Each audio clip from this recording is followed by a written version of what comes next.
Good morning everyone, welcome back to my channel. मैं मधुरमा श्रीवास्तव। जैसे कि मैंने आपको एक वीडियो में ये बताया था कि मैं मैथ्स के साथ साथ अदर सब्जेक्ट भी लेके चलने वाली हूँ। सो आज हम बात करते हैं हिंदी व्याकरण की। बच्चों को हमेशा ग्रामर पोर्शन में बहुत ज़्यादा प्रॉब्लम फेस करने को मिलती है, तो हम हिंदी व्याकरण से चलते हैं। हिंदी व्याकरण में अधिकतर क्लासेस में फर्स्ट ऑनवर्ड लेके चलते हैं, तो अधिकतर क्लासेस में सबसे पहला चैप्टर होता है भाषा और व्याकरण। भाषा होती क्या है, सबसे पहले ये जानते हैं कि भाषा है क्या। भाषा लैंग्वेज है। जिससे भी बात करेंगे, अगर आप पूछेंगे कि भाषा का मतलब क्या है, भाषा होता क्या है, लैंग्वेज इट मीन्स कि हम आप जो बात कर रहे हैं, हमारे और आपके बात करने के लिए हमने जिन शब्दों का यूज़ किया है, जिन शब्दों को बोलने के लिए जिस चीज़ का यूज़ किया, हम अपने मन की बात आपसे कह रहे हैं। और आपके मन की बात जो भी, अगर हम आपसे बात नहीं करेंगे तो मेरे मन में जो भी चीज़ें हैं, जो भी बातें हैं, वो आप तक नहीं पहुंच पाएगी। और अगर आप बात नहीं करेंगे तो हम उसको सुन नहीं सकते हैं और समझ नहीं सकते हैं। तो भाषा वो साधन है जिसके द्वारा हम अपने मन के भावों और विचारों, यानी अपने मन की बात को आप तक पहुंचाते हैं और आपके मन की बात को सुनकर समझते हैं। ठीक है, तो सिंपल सा तरीका ये है कि भाषा वो साधन है जिसके द्वारा दूसरों की बातों को समझा जा सकता है और अपनी बात को कहा जा सकता है। अगर हमारे मन की बात हमारे मन में ही रह जाएगी तो सामने वाला कभी नहीं समझेगा कि आखिर क्या कहना चाह रहा है ये इंसान। तो भाषा का यूज़ हम तभी करते हैं। हम इस समय हिंदी भाषा का प्रयोग कर रहे हैं क्योंकि हम हिंदी में आपको बात को समझा रहे हैं। जिस भाषा, जैसे इंग्लिश भाषा है, अंग्रेजी भाषा का यूज़ आप करते हैं तो उसको इंग्लिश में समझाया जाता है, बट सेम चीज़ वही है कि जिस तरीके से आप हमारी बात को समझ सकें या हम आपकी बात को समझ सकें। अगर हम कोई अदर लैंग्वेज यूज़ करते हैं जो आपके समझ के बाहर है, आपको समझ में नहीं आ रहा है, वहाँ पर भाषा हर तरीके से ये समझ लीजिए कि जो भी हम अपनी फीलिंग्स को हमको व्यक्त करना है, हमें बताना है, तो हम भाषा का इस्तेमाल करेंगे। भाषा को दो तरीके से नहीं, 3 तरीके से भाषा का यूज व्यक्त किया जा सकता है। सबसे पहली बात ये होती है कि हम अपने मन की बात को बोलकर आपसे कह सकते हैं, या आप अपनी मन की बात को बोलकर हमसे कह सकते हैं।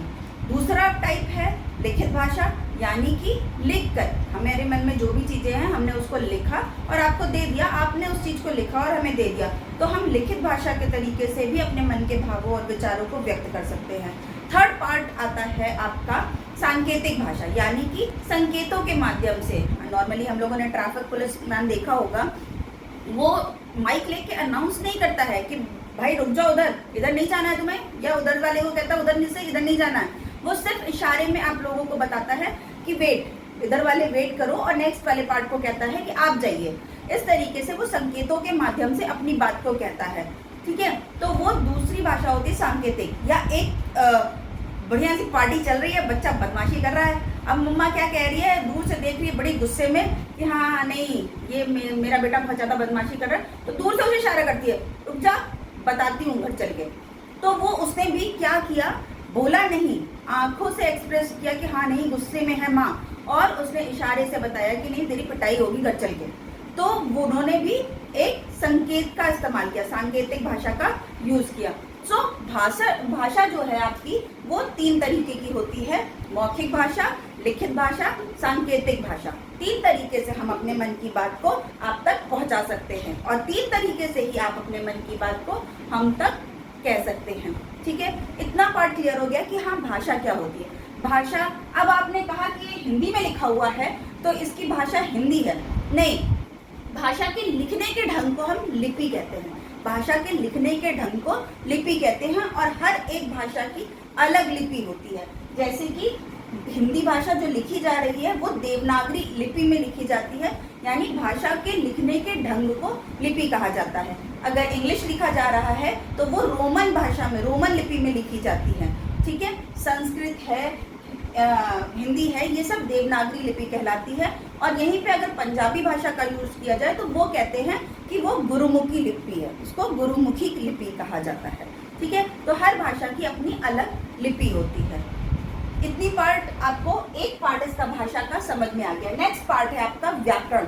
व्याकरण वो है, सपोज मैंने आपसे कहा गाय घास खा रहा है, आप सोचेंगे बड़ी बेवकूफ है, कैसे कहेगी गाय घास खा रहा है, गाय तो घास खा रही होना चाहिए। क्यों? क्योंकि आपको व्याकरण की कुछ नॉलेज है। अगर व्याकरण की जिसको नॉलेज होगी वो इस चीज को पकड़ लेगा कि हाँ इसने गलत बोला है, ये गलत प्रोनाउंसिएशन है, गलत तरीके से बोला जा रहा है। यहाँ पे लड़का अगर है, यानी कि अगर हम बॉय के लिए बोल रहे हैं, लड़के के लिए बोल रहे हैं, अगर हमने कहा रोहन स्कूल जा रही है, तो रोहन स्कूल जा रही नहीं होगा, रोहन स्कूल जा रहा होगा। क्यों? क्योंकि वहां पर व्याकरण का यूज किया गया। व्याकरण हमें भाषा को सही ढंग से लिखना, पढ़ना और बोलना सिखाता है। तो व्याकरण का यूज हम, जिसे हम कहते हैं ग्रामेटिकल मिस्टेक, इंग्लिश में हम लोग अक्सर कहते हैं कि ग्रामेटिकल मिस्टेक है। क्यों? क्योंकि इसमें ग्रामर का एरर है। यहाँ पर भी व्याकरण में अगर भाषा को लिखने का तरीका नहीं है, लिखने का ढंग नहीं है, बोलने का ढंग नहीं है, तो वो व्याकरण गलत कहलाएगा। जिस व्याकरण हमें भाषा को शुद्ध रूप से लिखना, बोलना, पढ़ना सिखाती है। ठीक है। व्याकरण 3 तरीके से, इनके 3 अंग होते हैं। पहला अंग है वर्ण विचार। वर्ण विचार यानी कि अगर हमने लिख दिया मकल, आप कहेंगे माँ का ला अलग अलग है, गलत है। कमल, अगर हम कहेंगे कामाला कमल, तो ये आपका हो जाएगा सही। ठीक है। इसमें वर्णों को सही ढंग से रखा गया है। वर्ण विचार को हमने शब्द विचार में, यानी शब्द विचार में यहाँ पर सही किया है। शब्द इसका करेक्ट होगा। कैसे करेक्ट होगा? क्योंकि हमने माँ काला लिखा है जिसका कोई अर्थ नहीं, कोई मीनिंग नहीं है, इसका मतलब कि ये गलत है। और अगर हम कामाला कमल लिखेंगे तो इट मीन्स कि ये सही है। तो व्याकरण का दूसरा अंग कौन सा हुआ? शब्द विचार। शब्द को सही ढंग से पढ़ना, लिखना और बोलना सिखाता है। ठीक है। अगर हम मकल मकल करेंगे हर चीज को, तो समझ में आ जाएगा कि हाँ नहीं, ये गलत कुछ बोल रहा है, ये गलत है। तो व्याकरण की नॉलेज हमें दूसरा पार्ट होता है शब्द विचार। थर्ड पार्ट होता है वाक्य विचार। वाक्य विचार क्या है? 2 या 2 से अधिक शब्दों का सही सार्थक मेल, यानी कि जिसका कोई अर्थ हो, सार्थक मेल हो, उसको हम वाक्य विचार कहते हैं। यानी कि अगर हम कहें कि गाय घास खा रही है, जैसे कि मैंने अभी बताया गाय घास खा रही है, ये सही फॉर्म में, सही शब्दों में लिखा गया है, सही तरीके से लिखा गया। लेकिन अगर यहीं पे हम लिख देंगे घास गाय है खा रहा, तो वो आप लोग गलत कहेंगे। क्यों? क्योंकि वो जो भी शब्द हैं वो सही तरीके से नहीं रखे गए हैं, सही उसका इस्तेमाल नहीं किया गया है। इसलिए शब्दों को के 2 या 2 से अधिक शब्दों के मेल को, मेल के सार्थक समूह को, सार्थक यानी सही ढंग से रखे गए समूह को, हमने अलग अलग शब्द तो किए और सारे शब्द सही हैं, बट उनका सार्थक मेल नहीं हुआ, उनका सही तरीके से मेल नहीं हुआ है, इसलिए वो सेंटेंस गलत कहलाएगा, इसलिए वो वाक्य गलत कहलाएगा। इसलिए वाक्य वो है जो 2 या 2 से अधिक शब्दों के सार्थक मेल को हम वाक्य कहते हैं। क्लियर? आई होप कि आप लोगों को इतना पार्ट शब्द और वाक्य समझ में आ गया होगा। हम इसकी एक्सरसाइजेस आपके साथ बाद में डिस्कस करेंगे। Okay, thank you so much everyone.